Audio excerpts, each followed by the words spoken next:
उस तरह से हम हेमंत सरकार को सचेत कर देना चाहते हैं। आपके पास जो भी 2-3 दिन 2-3 सप्ताह आपके पास कार्यकाल बचा है, इसमें झारखंड के नौजवानों के हित में आप काम करके जाएं और सीजीएल एग्जाम को रद्द करें, अन्यथा फिर आपको उसी हासिल होगा जिस तरह से बांग्लादेश के हमको शेख हसीना का हुआ, अपना देश को छोड़ना पड़ा। एक नौजवानों को आवाज ने उसको अपने देश को छोड़ने में मजबूर किया है, उसी तरह झारखंड सरकार को भी हम लोग मजबूर कर देंगे झारखंड को छोड़ने के लिए। अभी इस वक्त हम मौजूद दुमका के फूलो जानो चौक में, और जैसे कि छात्र नेता के द्वारा ऐलान किया गया था कि 3 तारीख को सुबह 6 बजे से शाम 6 बजे तक बंदी का ऐलान किया गया था पूरे झारखंड प्रदेश में। आज आप यहाँ पे देख पा रहे हैं तमाम यहाँ पे छात्र पहुँच चुके हैं और पूरे अपने अपने तरीका से यहाँ पे पूरा बंदी का असर आप देख पा रहे होंगे। यहाँ से लंबी दूरी लगी हुई है, ये पाकुड़ है, और यहाँ जो फूलो जानो चौक है, इस चौक में हर वो बंदी के टाइम पे यहाँ पे बंदी का असर आपको दिखेंगे, और ये जो मेन जगह के रूप में देखा जाता है। और आइए हम जानते हैं छात्र नेता राजीव जी और रामदेव जी ने क्या कुछ कहा इस पेपर लीक के मामले को लेकर। देखिए, कारण यहाँ पे हमारे आज तक 24 साल झारखंड होने को चला और इस वर्तमान सरकार का 4.5 साल कार्यकाल हुआ। इस वर्तमान सरकार में जितने भी वैकेंसियां आई झारखंड में, सारे वैकेंसियों में धांधली हुआ है। सारे वैकेंसियों में क्वेश्चन लीक, पेपर लीक, वो लीक, लिस्ट लीक, सारा चीज। इससे साफ जाहिर होता है यहाँ के झारखंड सरकार ने, हेमंत सोरेन सरकार ने यहाँ झारखंड के नौजवानों को नौकरी बेचने का काम कर रही है। ये साफ जाहिर हो, एक एक नौकरी बेचने में उन्होंने 30 से 35 लाख करके भारियों के हाथों भेज रहे हैं। यहाँ नौजवान हमारे झारखंड के मजदूरों का बेटा, किसानों का बेटा, दलितों का बेटा, पिछड़ों का बेटा, आदिवासियों का बेटा, यहाँ मूलवासी जो झारखंड, सुंदर झारखंड का सपना देखा था यहाँ में नौकरी मिलेगी, उन लोगों का नौकरी बेचने का काम कर रहा है। इसलिए आज छात्र समन्वय समिति ने पूरे झारखंड प्रदेश में आज एक दिवसीय आपका बंदी का आह्वान किया है। और आज हम लोग झारखंड सरकार को बताना चाहते हैं, अगर झारखंड सरकार का ये 2-3 सप्ताह उनका कार्यकाल बचा है, हमारा जो इसका वर्तमान में जो आपका जितने भी एग्जाम हुए, चाहे वो आपका जेपीएससी का मसलन हो, पीजीटी का हो, या फिर लेफ्टिनेंट का, या फिर उत्पाद सिपाहियों का। उत्पाद सिपाही में तो हमारे कई भाई ने अपना आपका जान दे दिया।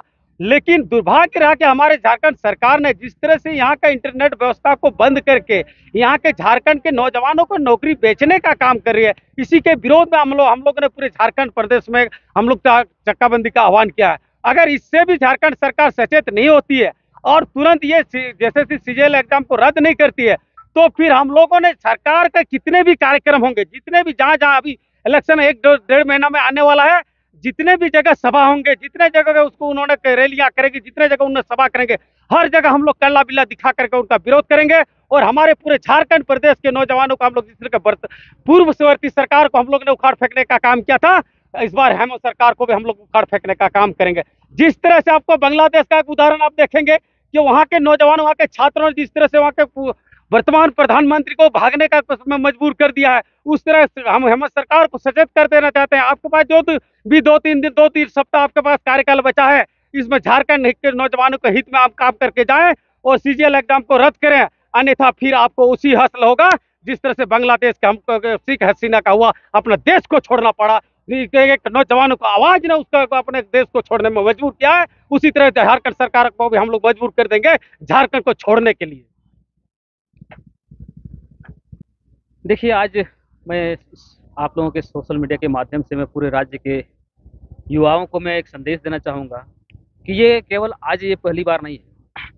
जेएसएससी का यदि बात करें, सीजीएल का बात करें, तो ये कई बार ऐसा हुआ कि एग्ज़ाम डेट निकला, एग्ज़ाम हुआ, फिर कैंसिल हुआ, कहीं लीक हुआ तो क्या हुआ। और ये केवल सीजीएल जेएसएससी का ही बात नहीं है, ये आप जेपीएससी का देख लीजिए, आप पीजीटी में देख लीजिए, आप जो है अभी वर्तमान में अभी चौकीदार की बहाली चल रहा है, वो अलग अलग जिला में अलग अलग नियमावली बना के रखे हैं। अरे भैया, आप रांची से एक नियमावली बनाइए, उस पर से सुचारू तरीके से आप बहाल करवाइए। मैं ये कहना चाहता हूँ कि इस तरह से ये जो घपलाबाजी हो रहा है, इस तरह से जो करोड़ों करोड़ों में यहाँ के नौकरियों को बेचा जा रहा है, ये झारखंड के छात्र नवयुवक बर्दाश्त नहीं करेंगे। क्योंकि आज जिस तरह से सरकार या फिर एजेंसी मानने के लिए तैयार नहीं है कि पेपर लीक नहीं हुआ, लेकिन मैं दावे के साथ कह सकता हूँ कि छात्र इतना बुड़बक नहीं है, छात्र इतना बेवकूफ़ नहीं है जो नहीं समझ रहे हैं। छात्र समझ रहे हैं।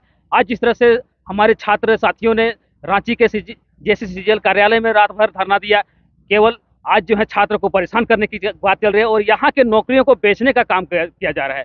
आज यहाँ पे नौकरी हर एक विभाग में, कहीं पे 73%, कहीं पे 50%, ऐसा हर एक विभाग में पद खाली है। आपको मैं डेटा भी दिखा सकता हूँ। लेकिन उन लोगों को केवल बेचने का मौका नहीं मिला है। यदि वो भी नौकरी इनको मौका मिले तो वो भी ये जो है बेचने का काम करेंगे। आज जिस तरह से यहाँ पे सीजीएल का नौकरी को बेचने का काम कर रहे हैं, आज एक एक वैकेंसी को ये जो है 30 लाख 40 लाख में बेचने का काम कर रहे हैं। यहाँ के युवाओं का हक मारी कर रहे हैं। जिस तरह से झारखंड को आज भी जिस तरह से पहले था, आज भी उसी तरह से झारखंड को चरगाह बनाने का काम किया है। मैं झारखंड सरकार से ये मैं आग्रह करना चाहूंगा कि यहाँ पे आप नियोजन नीति बनाइए और यहाँ पे छात्रों को नियुक्ति देने का काम कीजिए। आप यहाँ के छात्र युवकों को ठगने का काम मत कीजिए, क्योंकि पूर्ववर्ती सरकार ने भी ऐसे ही काम किया था। जितने भी सरकार यहाँ पे बनी है, सारे लोगों ने झारखंड के नवयुवक को, झारखंड के लोगों को ठगने का काम किया है। यहाँ का भूमि को, यहाँ का संपत्ति को, यहाँ पर खनिज संपदा को, यहाँ का जमीन को बेचने का काम किया, सारे चीजों का। लेकिन आज जिस तरह से पेपर लीक करने का मामला सामने आया है, ये भी मैं दावे के साथ कह सकता हूँ, ये भी कहीं ना कहीं सच्चाई है। जिस तरह से आज यहाँ पे सरकार हमारे झारखंड में बांग्लादेशियों को फंसाने का काम करते हैं, उस तरह से यहाँ पे हमारे उन्हीं लोगों के पास हमारा नौकरियों को भी बेचने का काम करते हैं।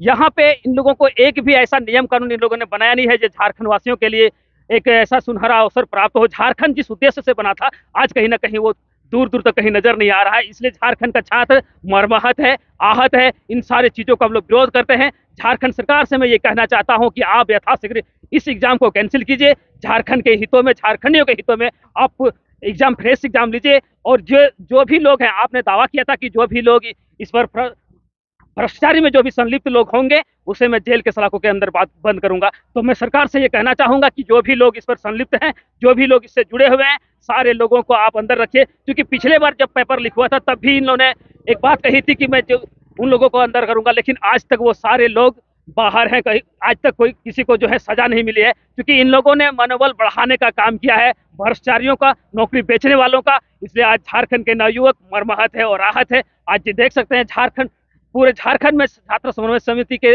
नेतृत्व में पूरे झारखंड में ऐलान किया गया 1 दिन का बंदी। पूरे झारखंड में ये बंदी पुरजोर तरीके से सारे लोग सहमत हैं, सारे लोग समर्थन किए हैं।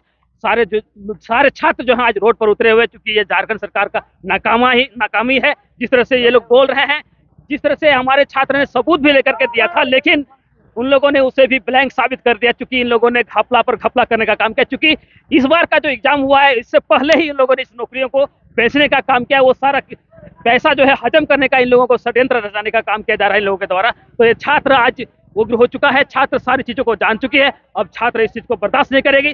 जब तक ये एग्जाम रद्द नहीं होता है, तब तक झारखंड में हम लोग आने वाला समय में, आज 1 दिन का बंदी हुआ है, आने वाला समय में आर्थिक नाकेबंदी करेंगे। और यदि इससे भी नहीं होता है, तो आने वाला समय में जब भी चुनाव होगा, तो सारे विधायक को हम लोग काला बिल्ला दिखाने का काम करेंगे और सारे लोगों को खदेड़ने का काम करेंगे झारखंड से।